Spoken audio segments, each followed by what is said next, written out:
সঙ্গে ঈদ উদযাপনে বাস ট্রেনে উপচে পড়া ভিড়, বাসে বাড়তি ভাড়া আদায়ের অভিযোগ, মহাসড়কের বিভিন্ন পয়েন্টে চাপ। শুরু হলো পবিত্র হজের মূল আনুষ্ঠানিকতা, ইহরাম বেঁধে রাতেই মিনার রওনা করেন হজযাত্রীরা, পূর্ণ হয়ে উঠছে তাঁবুর শহর। ভূমিদস্যুদের দৌরাত্ম্য বন্ধে নতুন ভূমি আইন হলেও মামলা নিষ্পত্তিতে ধীরগতি, লোকবল সংকট ও অব্যবস্থাপনা দেখছেন বিশেষজ্ঞরা।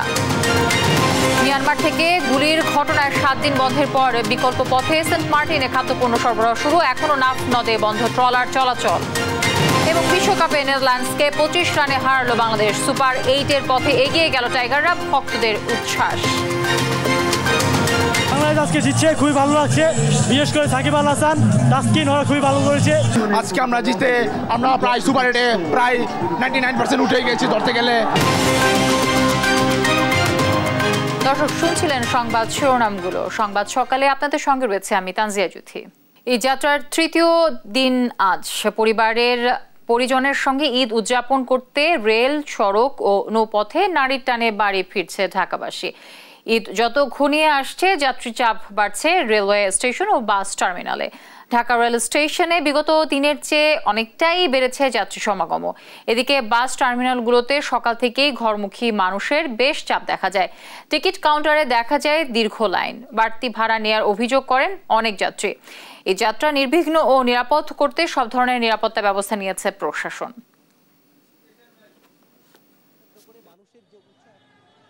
আর টিকিটের কথা বলতে গেলে এখানে যে বড় লাইন, কখন যে টিকিট পাবো সেটা আসলে খুব কঠিন। আমি যাব ময়মনসিংহ, কিন্তু টিকিট পাচ্ছি না। এনাতে তো টিকিট পাওয়া একদমই যাচ্ছে না, আর যেগুলোতে পাওয়া যাচ্ছে ভাড়া খুবই বেশি। 300 টাকার ভাড়া 600 টাকা 700 টাকা এরকম ভাবে যাচ্ছে। দর্শক, এবার বাস টার্মিনালের পরিস্থিতি জানাতে সরাসরি যুক্ত হচ্ছেন সহকর্মী এম.এ. আজিম। আজিম, বাস টার্মিনালের এখনকার পরিস্থিতি কেমন? দিন গড়ার সাথে সাথে যাত্রীর চাপ কি বাড়ছে কিনা, কি চিত্র দেখছেন জানাবেন।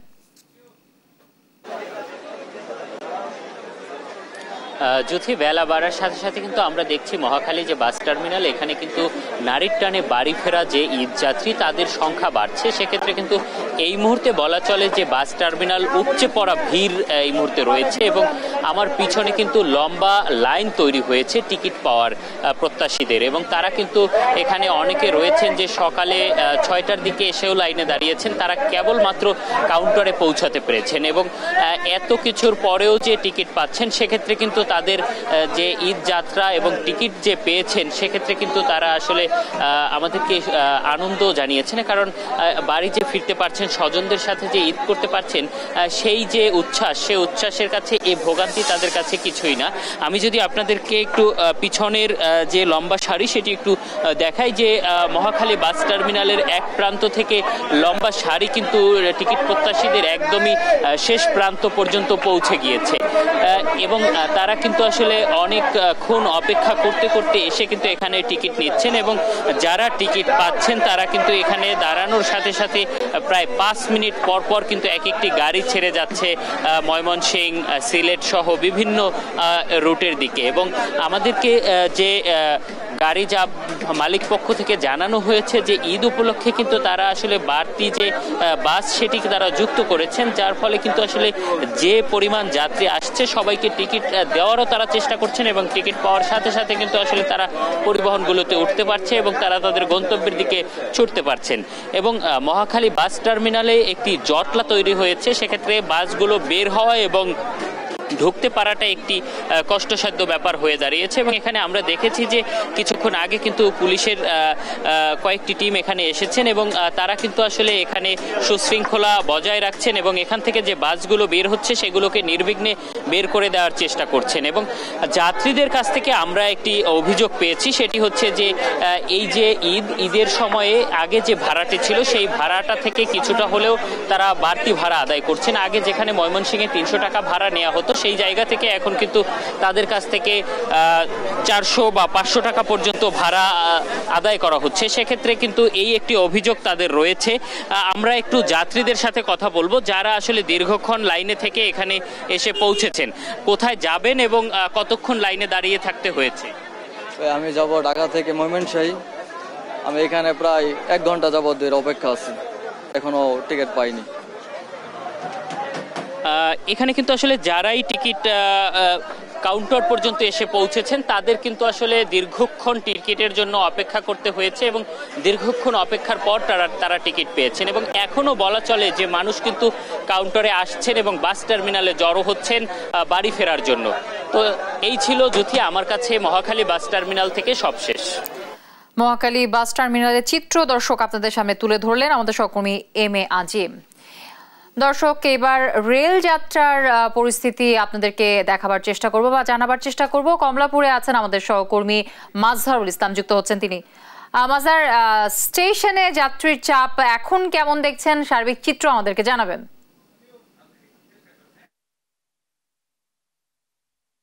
আনন্দ শুরু হয়ে গেছে এবং ঈদকে কেন্দ্র করে মানুষের যে পরিকল্পনা বাড়ি যাওয়ার সেটি কিন্তু শুরু হয়েছে। শুক্রবার হয় কিন্তু আপনি জানেন যে গতকালকে সমস্ত অফিসিয়াল কার্যক্রম শেষ হওয়ার ফলে কিন্তু মানুষ আজকে প্রথম দিন অর্থাৎ ঈদ যে ছুটির দিন, সেই ছুটির দিনে কিন্তু সকাল থেকেই কমলাপুর রেল স্টেশনে ভিড় বাড়তে থাকে এবং মানুষ কিন্তু সকাল থেকে আসতে থাকে এবং এসে আমরা দেখলাম যে সকাল থেকেই ট্রেনে কিন্তু শিডিউল মতো ছেড়ে গিয়েছে এবং শিডিউল বিপর্যয় না থাকে কিন্তু স্বস্তির মধ্যে দিয়ে যাচ্ছেন এবং সব স্বস্তির যাত্রা শুরু হয়েছে। এই যাত্রাটি নিরাপদ এবং নির্বিঘ্ন এবং এটি কিন্তু তাদের প্রত্যাশা এবং যারা এখন সকালে অনেক ভিড় থাকলেও কিন্তু ইতিমধ্যে ভিড় কমতে শুরু করেছে, কারণ আপনি জানেন যে বেশিরভাগ ট্রেনগুলো সকালে ছেড়ে যায়, যার ফলে কিন্তু যাত্রীর চাপ এখন কিছুটা কম। আবার সন্ধ্যার পর থেকে হয়তো যাত্রীর চাপ শুরু হবে 9টা বা 10টার দিকে। তারা মূলত এখন অপেক্ষা করছেন যেন যথাসময়ে ধরতে পারে এসছেন, যেন ট্রেনটা তাদের শিডিউল অধীর আগ্রহে অপেক্ষা করছেন জন্য। আমরা যদি এখানে যারা প্ল্যাটফর্ম আছেন তাদের সাথে একটু কথা বলি। ভাই, আপনি কোথায় যাবেন এবং আপনার ট্রেন কয়টায়? আপনার 10:30টার ট্রেন, এখন আমি যাবো ভৈরব। আপনি এই যে সার্বিক প্রচুর ভিড়, যাওয়াটা অনেক কষ্ট হবে। জি ভাই, আপনি কোথায় যাবেন এবং আপনি ব্যবস্থাপনা কেমন দেখতে পারেন? আছে, ভালো আছে। জি, যেমনটা শুনছিলেন যাত্রীরা কিন্তু বলছিলেন যে ব্যবস্থাপনা অন্যান্য যে কোনো সময়ের চেয়ে এবছর একটু হলেও ভালো, কারণ এই ট্রেনের যে মানুষের যে অভিযোগ থাকে সময় মতো যায় না এবং অনেক দেরি করে ছাড়ে। যদিও আমরা যে ঈদ যাত্রা শুরুর দিকে কিছুটা শিডিউল বিপর্যয় দেখেছিলাম, কিন্তু গতকাল এবং আজকে সেই অর্থে কিন্তু শিডিউল বিপর্যয় নেই। অনেকগুলো ট্রেন হচ্ছে সময়ের আগেই হচ্ছে প্ল্যাটফর্মে চলে এসছে এবং তারা যথাসময়ে ছেড়ে গেছে এবং যারা পরিবার পরিজন নিয়ে যাচ্ছে আজকের আবহাওয়াটা কিছুটা তুলনামূলক হলেও ভালো, যার ফলে কিন্তু মানুষের মনে এক ধরনের স্বস্তি নিয়ে তারা গ্রামের দিকে যাচ্ছেন। এবং আজকে মূলত 2 থেকে 6 জন এই যে 4 দিনের যে ট্রেনের টিকিট বিক্রি হয়েছিল, মূলত আজকে যারা তৃতীয় দিনের টিকিট কেটেছিলেন তারাই মূলত যাচ্ছেন। আপনি দেখতেই পাচ্ছেন যে মানুষ এখানে ভিড় করছেন কখন প্রত্যাশিত ট্রেনটি আসবে এবং তাদের সেই প্রতিষ্ঠিত মানুষ যারা তাদের জন্য অপেক্ষা করছেন তাদের সাথে যাবেন। আপনি এখানে সব বয়সী মানুষকে কিন্তু দেখতে পাচ্ছি এবং আমরা প্ল্যাটফর্ম কর্তৃপক্ষ যারা আছে, রেল কর্তৃপক্ষ, তাদের সাথে কথা বলেছিলাম যে আজকে মূলত 69 জোড়া ট্রেন ছেড়ে যাবে এবং প্রত্যেকটা ট্রেন যেন যথাসময়ে যায় সেই জন্য তারা সর্বাত্মক ব্যবস্থা নিচ্ছেন এবং ট্রেনে যেন কোনো ব্যক্তি যাদের টিকিট নেই, টিকিট ছাড়া কোনো ব্যক্তি যেন ট্রেনে প্ল্যাটফর্মে প্রবেশ করতে না পারে, এই জন্য তারা সব ধরনের নিরাপত্তা ব্যবস্থা নিয়েছেন। ট্রেনের টিকিট মূলত যাদের টিকিট আছে তাদেরকে প্ল্যাটফর্মে ঢুকতে দেওয়া হচ্ছে, যাদের টিকিট নেই মূলত তাদেরকে প্ল্যাটফর্মে ঢুকতে দেওয়া হচ্ছে না। একই সাথে আইন শৃঙ্খলা রক্ষার জন্য কোনো অবনতি না হয় সেই জন্য অনেকগুলো বাহিনীর সদস্য এখানে কাজ করছেন এবং তারা তৎপর রয়েছেন যেন এই মানুষের ইজ্জতকে নির্বিঘ্ন করা যায়। এবং আমরা যদি আরো কিছু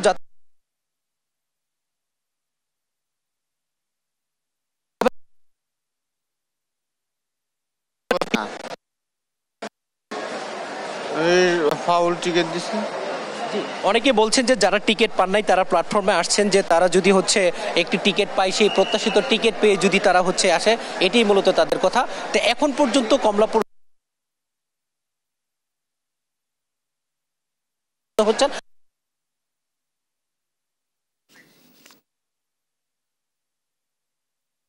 ঈদ উদযাপন। দর্শক, মাজহারুল ইসলাম যুক্ত ছিলেন কমলাপুর থেকে। ঈদের ছুটি হওয়ায় মহাসড়কে বেড়েছে যানবাহনের চাপ। ঢাকা মাওয়া এক্সপ্রেসওয়ে এবং ঢাকা টাঙ্গাইল মহাসড়কে ধীর গতিতে চলছে যানবাহন।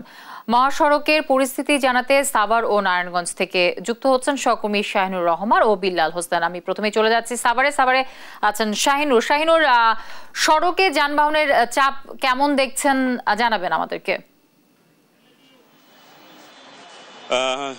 জ্যোতি, আপনাকে ধন্যবাদ। আমি কিন্তু এই মুহূর্তে আছি নবীনগর চন্দ্রা যে মহাসড়ক, এই মহাসড়কের বাড়িপাড়া নামক স্থানে। আপনাকে যদি জানিয়ে রাখি যে সকাল থেকে কিন্তু আমরা দেখতে পাচ্ছি যে কুরবানি ঈদকে সামনে রেখে নারীর টানে মানুষ বাড়ি যাচ্ছে, তার জন্য যে যেভাবে পারছে যাচ্ছে। আমরা যদি আপনাদেরকে একটু দেখাই যে ঢাকা নবীনগর যে চন্দ্রা মহাসড়কের যে চিত্রটা আপনাদেরকে একটু দেখাই যে সকাল থেকে কিন্তু অনেক যানজটে থেমে থেমে গাড়ি চলছে। এমনটি কিন্তু অনেকেই 1-1.5 কিলোমিটার রাস্তা পার হতে কিন্তু 1 থেকে 1.5 ঘন্টা সময় লেগে যাচ্ছে, এমনটি কিন্তু আমরা দেখতে পাচ্ছি।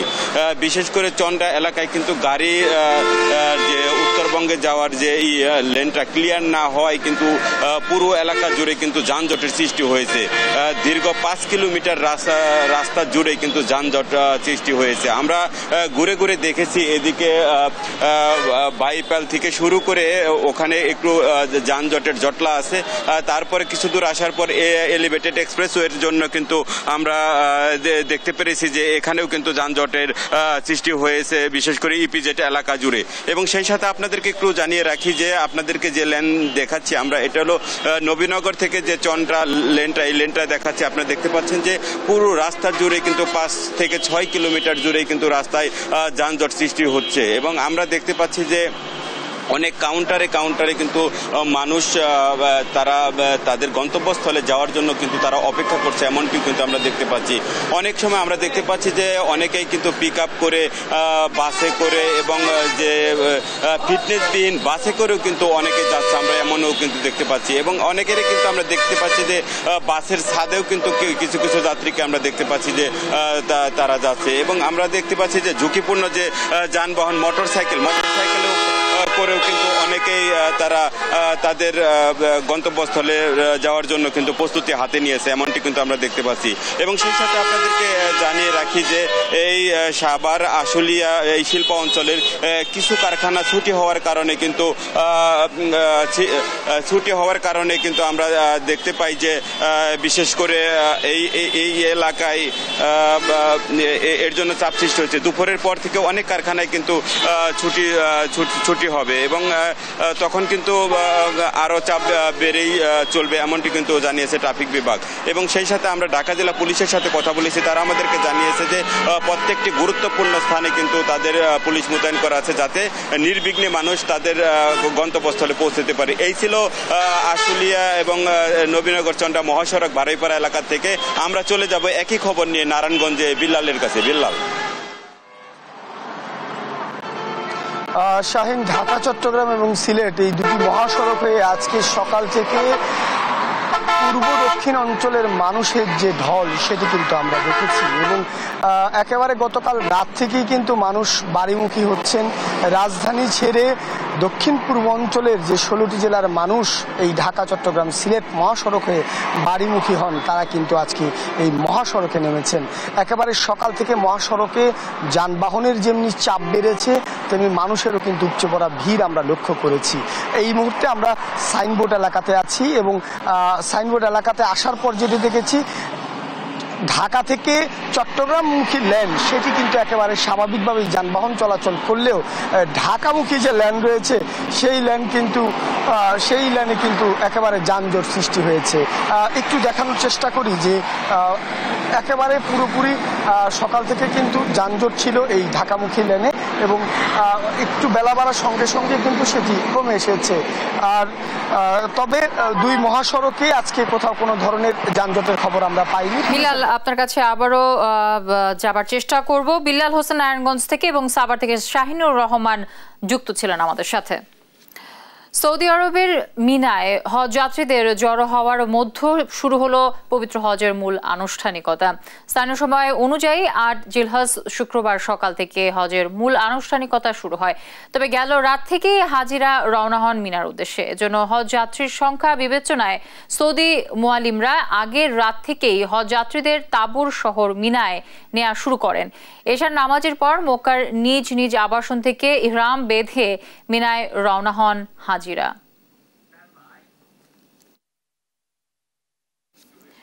ভূমিদস্যুদের দৌরাত্ম্য বন্ধে বেঁধে দেয়া হয় নতুন ভূমি আইন 2023, কিন্তু আইন হওয়া সত্ত্বেও মামলার নিষ্পত্তি হচ্ছে বলে জানান আইনজীবী।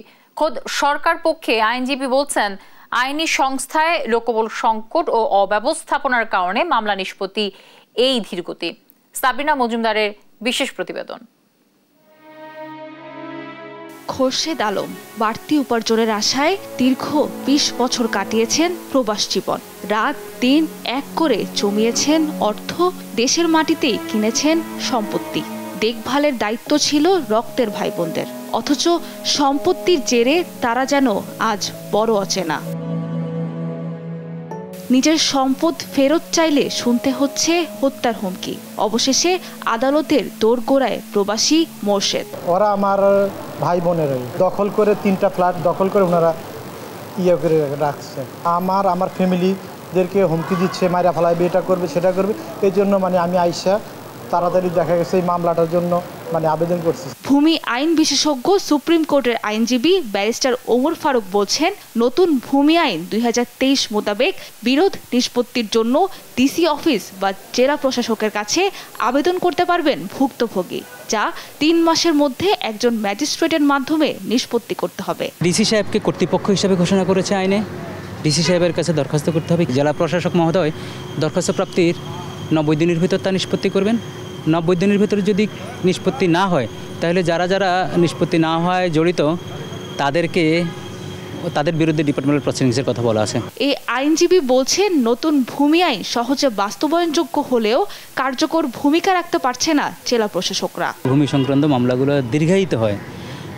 প্রান্তিক মানুষ একদম নিচের কোর্ট থেকে শুরু করে হাইস্ট অ্যাপিলেট ডিভিশন পর্যন্ত আস্তে আস্তে সর্বশান্ত হয়ে যায়। যাদেরকে আমরা কর্তৃপক্ষ ঘোষণা করছি আইনে, তারা নিজেকে কর্তৃপক্ষ মনে করে কিনা, তারা এই ধরনের সমস্যাগুলোর সমাধান করবে মনে করে কিনা, নাকি অন্যান্য কাজে ব্যস্ত থাকবে। মামলার নিষ্পত্তিতে ধীরগতির কারণ হিসেবে লোকবল সংকট ও জেলা প্রশাসকদের প্রশিক্ষণের অভাবকে দুষছেন রাষ্ট্রের এই আইন কর্মকর্তা। লোক সংখ্যা বেশি, মামলার সংখ্যা বেশি, ডিসপিউটের সংখ্যা বেশি, সেই অনুযায়ী কিন্তু বিচার বিভাগ সংশ্লিষ্ট পর্যাপ্ত জনবল কিন্তু এখনও নেই। যে কোনো আইন কার্যকর করবার জন্য কিন্তু এই আইনের সাথে যারা সংশ্লিষ্ট থাকেন তাদের পর্যাপ্ত এবং যথাযথ প্রশিক্ষণের ব্যবস্থা করাটা খুবই জরুরি। বর্তমান আইন বলছে, দলিল যার জমিদার, অর্থাৎ দখলে থাকলেই হবে না, প্রয়োজনীয় কাগজপত্র থাকতে হবে। একই সঙ্গে বিশেষজ্ঞরা বলছেন, জেলায় জেলায় নির্বাহী ম্যাজিস্ট্রেটরা আরও তৎপর হলে ভূমি সংক্রান্ত জটিলতা অনেকাংশে কমে আসবে।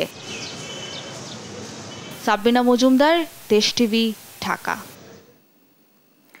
মিয়ানমার থেকে গুলির ঘটনায় 7 দিন বন্ধ থাকার পর এই বিকল্প পথে টেকনাফ থেকে সেন্ট মার্টিন যাতায়াত শুরু হয়েছে।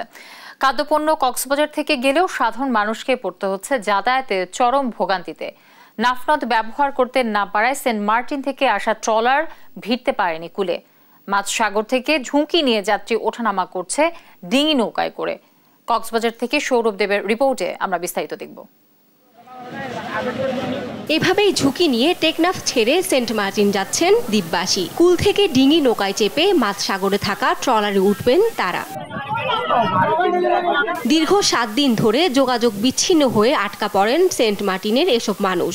অবশেষে টেকনাফের মুন্ডারডেল এলাকার সমুদ্র সৈকত দিয়ে বিকল্প পথে দ্বীপে যাচ্ছেন তারা।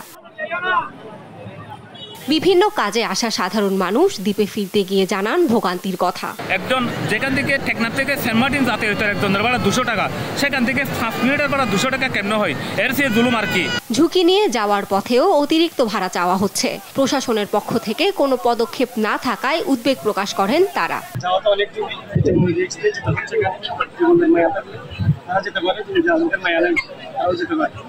অসহায় মানুষ কি খাচ্ছে, কোথায় থাকতেছে, এগুলো তো কোনো ঠিক থেকে না। তো যেটা সুবিধা পাইছে এটা দিয়ে না। টেকনাফ থেকে সেন্ট মার্টিন নৌ রুটের বোট মালিক সমিতির এই নেতা জানান, নাফ নদের মিয়ানমার অংশে এখনো অবস্থান করছে বিদ্রোহী গোষ্ঠী। তারা ঘোরাঘুরি করতেছে। আমরা যে ট্রলার থেকে যে পথ দিয়ে যাওয়ার কথা ছিল ওই পথে তারা ঘোরাঘুরির কারণে আমরা আজকে ফটোগুলি নিয়ে আমরা সেন্ট মার্টিন যেতে পারি না। বিকল্প পথে যাতায়াতের প্রথম দিনে প্রায় 400 মানুষ পারাপার করছে বলেও জানান তিনি। মুন্ডারডেলের ঘাটে আমরা 4টা ট্রলার নিয়ে আসছি। ওখান থেকে প্রায় 200 মতো লোকজন আসছে সেন্ট মার্টিন থেকে। আর টেকনাফে যারা আছে ওখানে প্রায় 200 মতো লোক হবে। ওরা ওদেরকে আমরা উঠানোর চেষ্টা করতেছি, ওদেরকেও নামানোর চেষ্টা করতেছি। এক সপ্তাহ ধরে মূল ভূখণ্ড টেকনাফের সাথে নৌপথে যাতায়াত বন্ধ ছিল দেশের একমাত্র প্রবাল দ্বীপ সেন্ট মার্টিনের। ফলে বিচ্ছিন্ন হয়েছিল সেখানকার 10,000 বাসিন্দা। দ্বীপ থেকে নিয়মিত নৌপথে যাতায়াত করার চেষ্টা করা হলেই মিয়ানমার থেকে ছোড়া হচ্ছিল উপর্যুপরি গুলি। নিউজ ডেস্ক, দেশ টিভি। সংবাদ সকালে আরো যে থাকছে। টাঙ্গাইলে যমুনায় তীব্র ভাঙন, ঈদের আগে ভিটে মাটি হারালো 35 পরিবার। যথাসময়ে বাঁধের কাজ না করার অভিযোগ ভুক্তভোগীদের।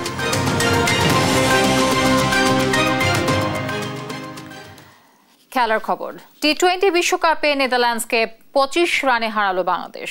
এর মধ্য দিয়ে 3 ম্যাচ থেকে 4 পয়েন্ট নিয়ে সুপার 8-এ এক পা দিয়ে রাখলো টাইগাররা। কিংস্টনে টস হেরে ব্যাট করতে নেমে নির্ধারিত 20 ওভারে 5 উইকেট হারিয়ে 159 রান করে বাংলাদেশ। সর্বোচ্চ অপরাজিত 64 রান করেন সাকিব আল হাসান। 35 রান এসেছে তানজিদের ব্যাট থেকে। জবাবে 20 ওভারে 8 উইকেট হারিয়ে 134 রানে শেষ হয় ডাচদের ইনিংস। বিস্তারিত জুবাইর রাজনের রিপোর্টে। ফাঁদে ফেলেন এই লেগি, এরপরই ম্যাচে চাপে পড়ে নেদারল্যান্ডস। এরপর সাকিবের ওভারে আসে মাত্র 5 রান। 17তম ওভারের শুরুতেই সফল মুস্তাফিজ। ওভারের প্রথম বলেই তুলে নেন স্কট এডওয়ার্ডের উইকেট। শেষ 12 বলে দরকার ছিল 36 রান। তবে মুস্তাফিজ তাসকিনের দুর্দান্ত বোলিংয়ে 10 রানের বেশি নিতে পারেনি ডাচরা। হাতে সফল হলেও বল হাতে কোনো উইকেট পাননি সাকিব আল হাসান। এর আগে টস হেরে ক্যারিবীয় সাগরের বাতাসের বিপরীতে ব্যাট করতে নামে বাংলাদেশ। 3 নম্বরে ব্যাট করতে নেমে ব্যর্থ হন লিটন দাসও। দলের হাল ধরেন তানজিদ তামিম ও সাকিব আল হাসান। তামিম 35 রান করে ফিরলে হৃদয়ও বেশিক্ষণ ক্রিজে থিতু হতে পারেনি। এরপর মাহমুদুল্লাহ 21 বলে 25 রান করে আউট হন। দুর্দান্ত ফর্মে ফেরেন সাকিব আল হাসান। এক প্রান্ত আগলে 50 তুলে নেন তিনি। 46 বলে 64 রানে অপরাজিত থাকেন এই অলরাউন্ডার। শেষ দিকে জাকির আলীর 7 বলে 14 রানে চ্যালেঞ্জিং স্কোর পায় টাইগাররা। জুবাইর রাজিন, স্পোর্টস ডেস্ক, দেশ টিভি। এদিকে টানা হারের পর বিশ্বকাপে 3 ম্যাচে 2 জয়ে নতুন আশা দেখছেন টাইগার ভক্তরা। ক্রিকেটারদের এমন রূপেই দেখতে চান সবাই। বিস্তারিত জানাচ্ছেন কায়েস রাহাত। ক্রিকেট জ্বরে পুড়ছে বিশ্ব। চলছে টি-20 বিশ্বকাপ আসর। আসরের শুরুর দিকে বাংলাদেশ নিয়ে ক্রিকেট প্রেমীদের হতাশা থাকলেও নেদারল্যান্ডসের বিপক্ষে জয়ে মনে সঞ্চার হয়েছে নতুন আশা। আজকের ম্যাচটা আমাদের জন্য খুবই গুরুত্বপূর্ণ একটা ম্যাচ ছিল। আজকে আমরা জিতে আমরা প্রায় সুপার 8-এ প্রায় 99% উঠে গেছি ধরতে গেলে। এই জয়ের মধ্য দিয়ে সুপার 8-এর দিকে আরও এক ধাপ এগিয়ে গেল বাংলাদেশ। সমর্থকদের আশা সুপার 8-এও ভালো করবে টিম টাইগার। বাংলাদেশ আজকে জিতছে, খুবই ভালো লাগছে। বিশেষ করে সাকিব আল হাসান, তাসকিন ওরা খুবই ভালো করেছে। ইনশাআল্লাহ বাংলাদেশ। তবে জয়ের মধ্যেও টপ অর্ডার ব্যাটারদের ব্যর্থতায় সমালোচনা করেন ভক্তরা। সুপার 8-এ উঠতে যাচ্ছি হয়তো আমরা নেপালকে হারিয়ে, কিন্তু ওখানে আমরা খুব ধরাশায়ী হবো আর কি। টপ অর্ডারটা এখন কিছু করার নেই। এখন লিটন দাস বলেন বা সৌম্য সরকার বলেন, যেই কিছুটা ইটা করুক, তানজিদ তামিম ছাড়া আর কি হচ্ছে না আর কি বিষয়টা এইভাবে। অনেকে আবার দোষারোপ করেছেন নির্বাচক সহ নীতি নির্ধারকদের। ক্যাপ্টেন্সি নিয়েও হতাশা রয়েছে জনমনে। আমরা আসলে হতাশ। এই যে লিটন দাস সাহেব এবং আপনার অধিনায়ক শান্ত সাহেব, ওনার আসলে অবদানটা কি? আসলে আমরা শান্ত থেকে তো অনেক কিছু প্রত্যাশা করি, সে এখন অশান্তভাবে 1 রান করে আউট হয়ে যায়। এটা আসলে খুবই দুঃখজনক। অভিজ্ঞতার জায়গায় আমাদের বিশ্বকাপে যে দলগুলো রয়েছে তাদের অধিনায়কগুলোর পাশে কি শান্ত সাহেব দাঁড়াতে পারবে? 4 ছক্কার এ খেলায় টিম টাইগারের এ সাফল্য সামনের ম্যাচগুলোতে অব্যাহত থাকবে, এমনটাই চাওয়া কোটি মানুষের। কায়েস রাহাত, দেশ টিভি, ঢাকা। ট্রিনিদাদে টি-20 বিশ্বকাপে সি গ্রুপের ম্যাচে পাপুয়া নিউগিনির দেয়া 96 কাজ শুরুর দাবি তাদের। যাওয়া আসার ক্ষেত্রে এত বেশি পরিমাণ ভোগান্তিতে ভুগতে হয় যে আমি পুরো নাকমুখ ঢেকে যেতে হয়। আমরা প্রতিদিন এই রাস্তা দিয়ে যাতায়াত করি, কিন্তু এই নদীর পরিবেশটা বর্তমান খুবই খারাপ। আর এই নদীর পরিবেশটা যদি একটু সুন্দর হইতো আমাদের যাতায়াতের জন্য সুবিধা হইতো। এই কাজটা যে কোনো সময় শুরু করা যায়, কিন্তু কোথায় কি এক অজ্ঞাত কারণে শুধু বলে শুরু করব, কিন্তু শুরু করব বলতে বলতে তো দিনই শেষ হয়ে গেছে। এখন যদি এই 2-1 দিনের মধ্যে শুরু না করে কাজটা করবে কখন? কাজটা করতে না পারলে এই টাকা এই অর্থ বছরে ফেরত যাবে। এটা যদি বাস্তবায়িত না হয় তাহলে স্বার্থান্বেষী মহলের স্বার্থটাই রক্ষা হবে, রংপুরের গণমানুষের স্বার্থ রক্ষিত হবে না। এ বিষয়ে শীঘ্রই কার্যকর ব্যবস্থা নেবেন সংশ্লিষ্টরা, এমনটাই আশা স্থানীয়দের। রফিকুল ইসলাম, দেশ টিভি, রংপুর। সংবাদ সকালে আরো থাকছে। আর বৃষ্টি ও ভূমিধসে বিপর্যস্ত ভারতের উত্তর সিকিম, 6 জনের প্রাণহানি, আটকা পড়েছেন 1,500-এর বেশি পর্যটক।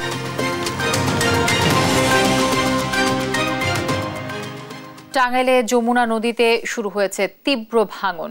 এরই মধ্যে ভিটে মাটি হারিয়েছে 35টি পরিবার। তাদের দাবি, যথাসময়ে বাঁধের কাজ না করায় ঈদের আগে ঠিকানা হারান তারা। আর পানি উন্নয়ন বোর্ড বলছে বরাদ্দ না পাওয়ায় শুরু করা যায়নি বাঁধের কাজ।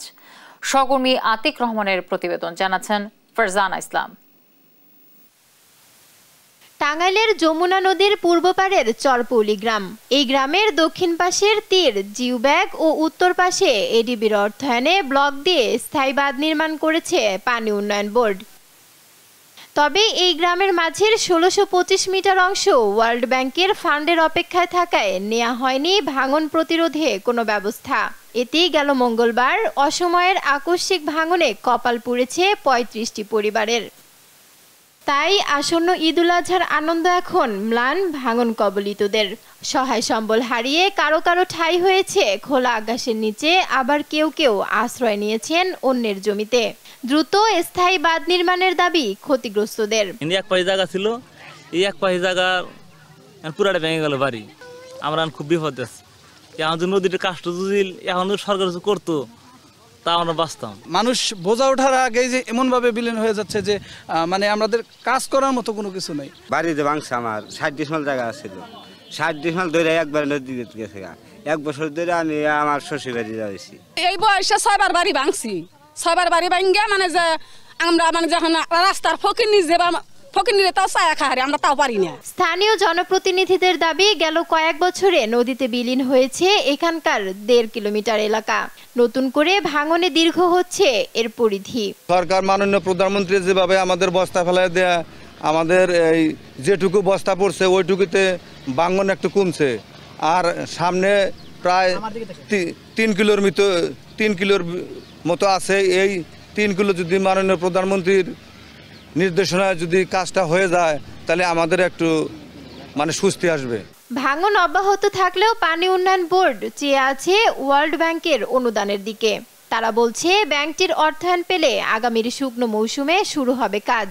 1625 থেকে 1700 মিটার যেটা আমাদের অরক্ষিত রয়েছে, এখানে কাজ হয়নি। এখানে আমাদের ওয়ার্ল্ড ব্যাংকের আর্থিক সহায়তা একটা প্রজেক্ট নতুন অনুমোদন পাইছে। এটার কাজ ইনশাল্লাহ আমরা সামনে শুষ্ক মৌসুমে শুরু করতে পারবো আর কি। ওয়ার্ল্ড ব্যাংকের অর্থায়নের অপেক্ষা না করে ভাঙন রোধে দ্রুত ব্যবস্থা নিতে সরকারের প্রতি আহ্বান জানিয়েছে স্থানীয়রা। নিউজ ডেস্ক, দেশ টিভি। দেখছেন সংবাদ সকাল।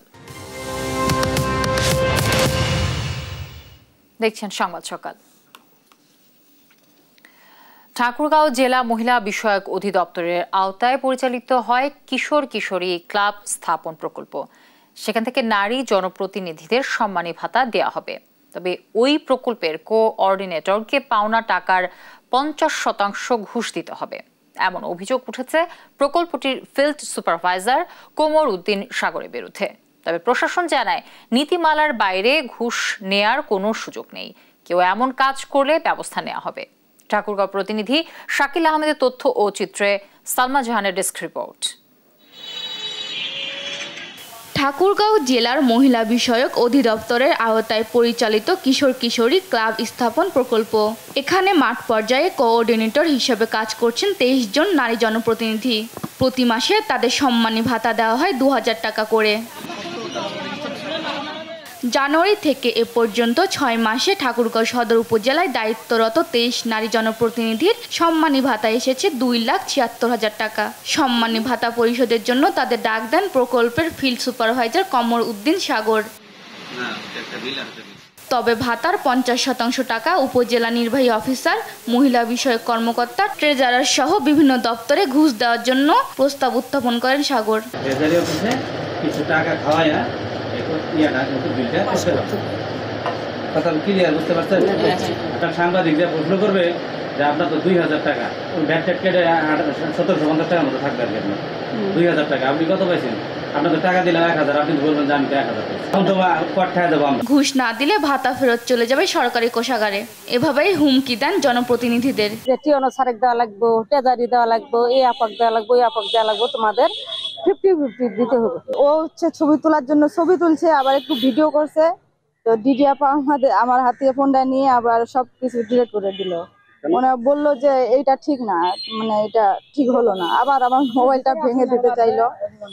মানে আমি খুবই অপমান বোধ করছি।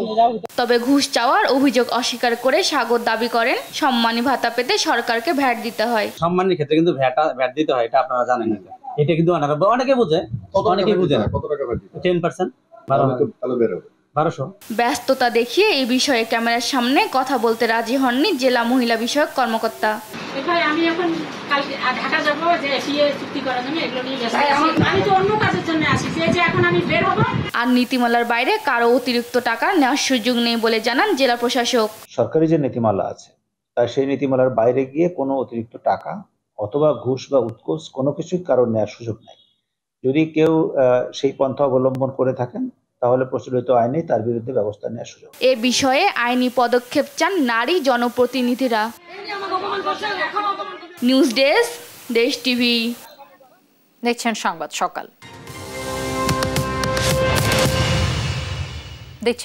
সকাল। আন্তর্জাতিক প্রসঙ্গ। প্রবল বর্ষণ ও ভূমিধসে বিপর্যস্ত ভারতের পর্যটন খাত রাজ্য সিকিম। নাজুক পরিস্থিতি রাজ্যের উত্তরাঞ্চল। এখন পর্যন্ত 6 জনের প্রাণহানির খবর পাওয়া গেছে। অন্যান্য রাজ্যের সঙ্গে যোগাযোগ বিচ্ছিন্ন হয়ে পড়েছে লাচুং এবং লাচেনের। এতে আটকা পড়েছেন 1,500-এর বেশি পর্যটক। লুৎফর কবিরের রিপোর্টে বিস্তারিত। বর্ষা না আসতেই ভারতের পর্যটন খ্যাত রাজ্য সিকিমে ভারী বর্ষণ এবং পাহাড়ি ঢল। একদিনেই পরিস্থিতি নাজুক। টানা বৃষ্টিতে বিপর্যস্ত উত্তর সিকিম। অনেকটা অবরুদ্ধ হয়ে পড়েছেন সেখানকার জনজীবন।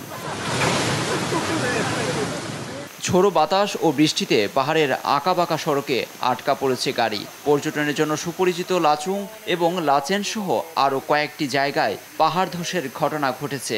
ঘুরতে গিয়ে বিপাকে পড়েছেন হাজারো পর্যটক। শুক্রবার ভারতীয় সংবাদ মাধ্যমগুলোয় জানা গেছে, গুরুত্বপূর্ণ সড়ক ভেঙে অনেকে আটকা পড়েছেন। তাদের উদ্ধারে পাঠানো হয়েছে জরুরি বিভাগের কর্মীদের। বিকল্প সড়ক ব্যবহারের অনুরোধ জানিয়েছে স্থানীয় প্রশাসন। দুর্যোগপূর্ণ আবহাওয়ায় বেশ কয়েকজনের প্রাণহানির খবর পাওয়া গেছে। মঙ্গনের জেলা প্রশাসক হেমকুমার ছেত্রী জানান, পাকশেপ ও অভিথাং গ্রামে সবচেয়ে বেশি প্রাণহানি ঘটেছে। মঙ্গন ও চুংথাং সংযোগকারী বেইলি সেতু ভেঙে ভোগান্তি আরও বাড়িয়েছে। ভূমিধসে চাপা পড়েছে অনেক বাড়িঘর। বিদ্যুতের খুঁটি ভেঙে অন্ধকারে বহু মানুষ। সেখানে উদ্ধার এবং ত্রাণ সহায়তা পাঠাতে তৎপরতায় নেমেছে রাজ্য সরকার। সহায়তার আশ্বাস দিয়েছেন মুখ্যমন্ত্রী প্রেম সিং তামান। লুৎফর কবির, নিউজ ডেস্ক, দেশ টিভি। গাজায় 5 বছরের কম বয়সী 8,000-এরও বেশি শিশু তীব্র অপুষ্টিতে ভুগছে। ইসরায়েলি আগ্রাসনে এ পর্যন্ত প্রাণ হারিয়েছে 15,000-এরও বেশি শিশু। অনাথ হয়েছে 17,000-এরও বেশি। বুধবার এক বিবৃতিতে এ তথ্য দিয়েছে বিশ্ব স্বাস্থ্য সংস্থা। এছাড়া গাজার অর্ধেকের বেশি মানুষ এখন দুর্ভিক্ষের শিকার। আরও জানাচ্ছেন দেওয়ান মুবাশিরা হোসেন। নিষ্পাপ মুখগুলো হয়তো বুঝতেই পারছে না কতটা ভয়ঙ্কর যুদ্ধ চলছে চারপাশে, অথচ এই শিশুরাই ভয়াবহ আগ্রাসনের সবচেয়ে বেশি ভুক্তভোগী। প্রতিনিয়ত বোমা হামলা, খাবার ও পানির সংকট নিয়েই কাটছে অনিশ্চিত এক জীবন। 8 মাসেরও বেশি সময় ধরে চলা গাজায় ইসরায়েলি হামলায় এখন পর্যন্ত প্রাণ হারিয়েছে 15,000-এরও বেশি শিশু। এতিমের সংখ্যা 17,000-এর বেশি। অপুষ্টিতে ভুগছে কয়েক হাজার শিশু। যাদের বেশিরভাগেরই বয়স 5 বছরের নিচে। তীব্র অপুষ্টিতে এরই মধ্যে প্রাণ হারিয়েছে প্রায় অর্ধশত শিশু। বুধবার এক বিবৃতিতে এমনই তথ্য দিয়েছেন বিশ্ব স্বাস্থ্য সংস্থার মহাপরিচালক। গাজায় 8,000-এরও বেশি শিশু অপুষ্টিতে ভুগছে, যাদের বেশিরভাগেরই বয়স 5 বছরের কম। তীব্র অপুষ্টিতে মারা গেছে 32 শিশু। চলাচলের বিধিনিষেধ স্বাস্থ্য পরিষেবাগুলোতে প্রবেশে বাধা সৃষ্টির কারণে এমনটা হয়েছে। গাজায় প্রতি মুহূর্তেই চলছে ইসরায়েলি বোমা হামলা। বাদ পড়ছে না স্কুল, শরণার্থী শিবির সহ হাসপাতালগুলো। এতে পুরোপুরি ধ্বংস হয়ে গেছে স্বাস্থ্য ব্যবস্থা। সেই সাথে দেখা দিয়েছে তীব্র মানবিক সংকট। পরিস্থিতি এতটাই অমানবিক যে গাজার অর্ধেকের বেশি মানুষ এখন দুর্ভিক্ষের শিকার। গাজার জনসংখ্যার অর্ধেকেরও বেশি এখন বিপর্যয়কর ক্ষুধা ও দুর্ভিক্ষের শিকার। ত্রাণ সরবরাহের আবেদন করা সত্ত্বেও যাদের খাবারের প্রয়োজন তারা পর্যাপ্ত পরিমাণে খাবার পাচ্ছে না। বিবৃতিতে তুলে ধরা হয় পশ্চিম তীরের স্বাস্থ্য সংকটের কথা। গাজায় যুদ্ধ বন্ধ করে শান্তি ফিরিয়ে আনার আহ্বানও জানান তেদ্রোস। দেওয়ান মুবাশশিরা হোসেন, নিউজ ডেস্ক, দেশ টিভি।